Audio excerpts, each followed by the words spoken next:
हैं, पहले तो हम ये पता करते हैं कि माँ शक्ति, माँ भगवती क्या है।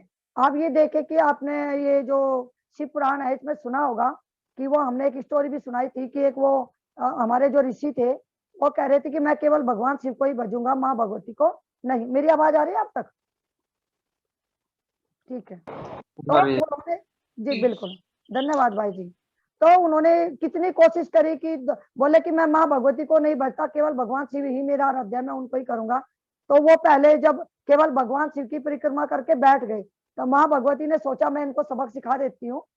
तो जो वो माँ भगवती और भगवान शिव एक साथ बैठ गए तो उसने क्या किया, बीच में से भंवरा बन के चारों तरफ को भगवान शिव की परिक्रमा कर ली। तो बोले मुझे तो भगवान शिव की ही परिक्रमा करनी है। फिर भगवान शिव ने माँ भगवती को जैसे कहते हैं ऐसे बिठा लिया। तो वो फिर भी मक्खी बन के दोनों के बीच में को यहाँ से फिर वो निकल गए। बोले कि मैं तो भगवान शिव की ही जो है आराधना करूंगा। फिर ऐसा होते हैं माँ भगवती को फिर जो है क्रोध आ गया। वो बोले कि आज मैं बता देती हूँ कि प्रकृति के बिना शरीर में कुछ नहीं है। प्रकृति मतलब हमारी ऊर्जा, जो हम सांस ले रहे हैं, जो हम चल रहे हैं, ये सब माँ भगवती की तो कृपा है। प्रकृति की हवा नहीं हो तो हम सांस नहीं लेंगे, अग्नि नहीं है तो भोजन नहीं पकेगा।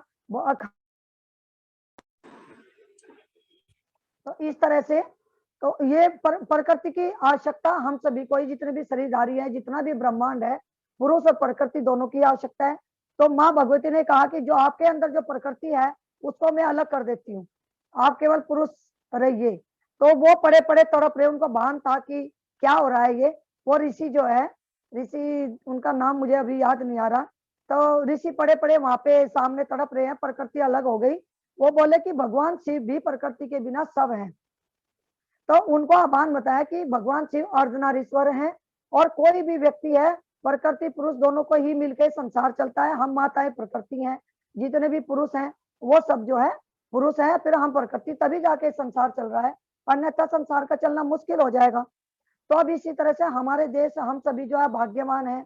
हमारे इसमें भारत देश में 4 ऋतुएं तो मेन है, 2 ऋतुएं इनविजिबल है। आप ये देखिए कि सर्दी है, गर्मी है, बारिश है, ठीक है।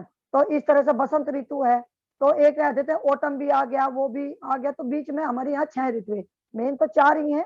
तो जब ये ऋतुओं का मिलन होता है, 2 ऋतु का, सर्दी और गर्मी, तो अब तब माँ भगवती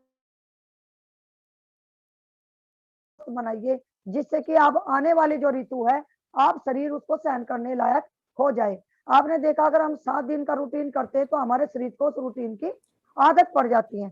जैसे कि अभी सर्दी आ रही है, गर्मी जा रही है, तो हम सभी को बारिश हुई है, चारों तरफ का एटमोस्फेयर ऐसा हो रहा है, मच्छर हो रहे हैं, कई कुछ हो रहे, तो हमारी प्रतिरोधक क्षमता कम हो जाती है। तो जब ये नवरात्रे होंगे, हम क्या है ना, जो हैवी भोजन है वो नहीं करेंगे, केवल जूस फ्रूट ऐसी चीजों पर रहेंगे, लिक्विड पर रहेंगे, तो हमारे शरीर के अंदर जो है ना वो प्रतिरोधक क्षमता बढ़ जाएगी।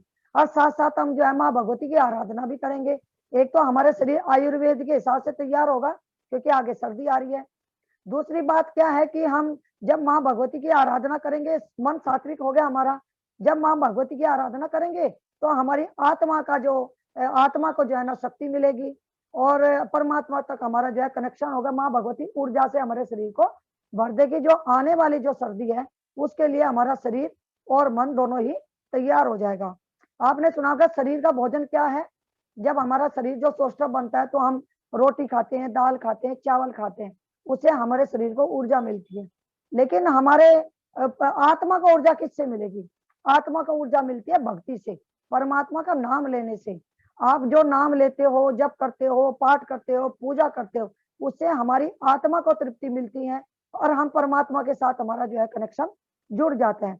तो एक तो कारण ये है कि इन दोनों ऋतुओं में माँ भगवती के 9 दिन के नवरात्रे हमारे जो है शास्त्रों में लिखा है कि हम जब भी रहेगा तो व्रत रखना चाहिए हमें, और जिससे हमारा शरीर तैयार हो। अगर हम व्रत भी ना रख सके, मैं ये भी बता दूं, मान लिया हम पूरा दिन का भूखा नहीं रह सकते, तो कहते हैं आप एक समय भोजन करें, शाम को कर लो, दोपहर को कर लो, एक समय सात्विक भोजन करें।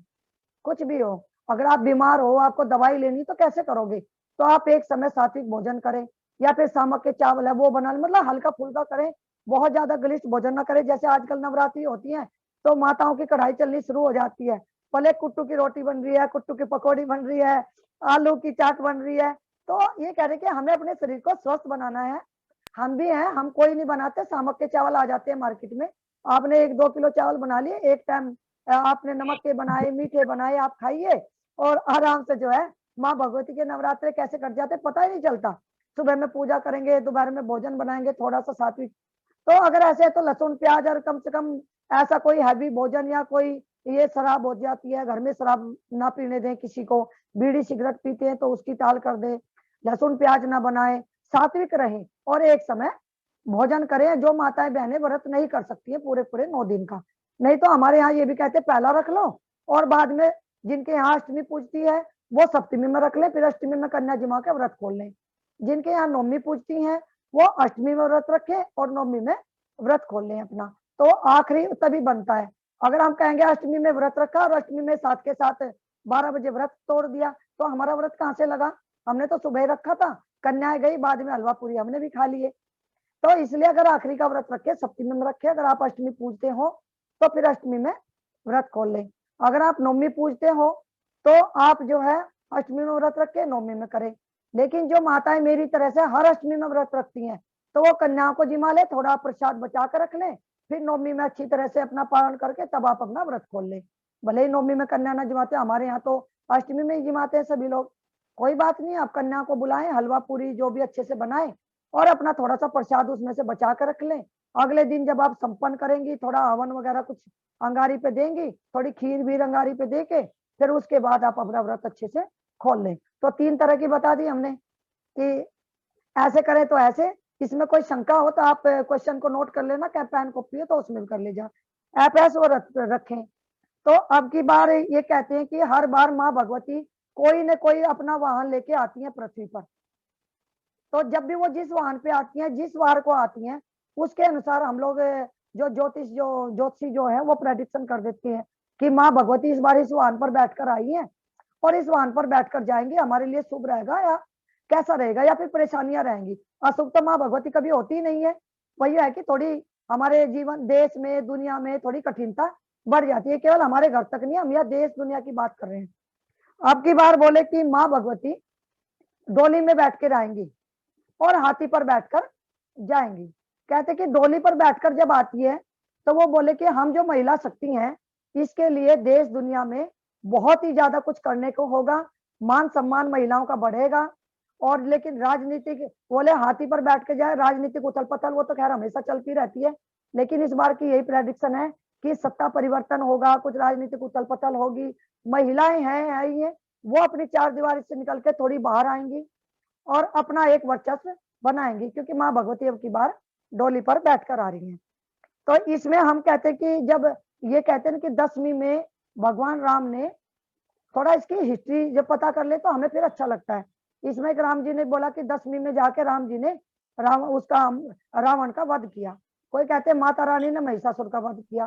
तो इसमें राम जी के बारे में भी आता है कि राम जी ने रावण को मारने से पहले 9 दिन तक शक्ति की आराधना की थी, तीनों शक्तियों की आराधना की, महाकाली, महासरस्वती और माँ पार्वती, भगवती, सबकी तीनों की आराधना की।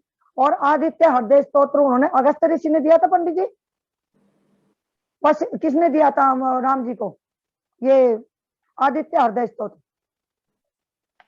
तो उसका उन्होंने पाठ किया और माँ भगवती आराधना की, तो उनके अंदर शक्ति ऊर्जा का जो है अंदर संप्रेषित हुई। फिर उन्होंने रावण को मारा और उसको रास्ता दिखाया माँ भगवती ने कि उन्होंने, जी, पहले से 3 दिन से युद्ध चल रहा था राम का रावण का, 3 दिन से युद्ध चल रहा था ना राम रावण का। अपने रामायण देखते हो तो राम जी उसको मार नहीं पाए, तो प्रेरणा दी विभीषण को कि विभीषण ने आखिरी दिन क्यों बताया, 10वीं के दिन ही, कि इसकी नाभि में अमृत है और आप इसकी नाभि में तीर मारो। जब तक उसकी प्रेरणा ना मिले, वो आज्ञा ना दे, तब तक कहां को विभीषण बताएंगे और कहां को राम जी वो लीला रचेंगे। क्योंकि राम जी तो संपूर्ण थे तो उन्हें तो पता था सब, लेकिन समाज में मर्यादा स्थापित करने आते भाई विभीषण ने मदद की, तभी तो राम ने मारा।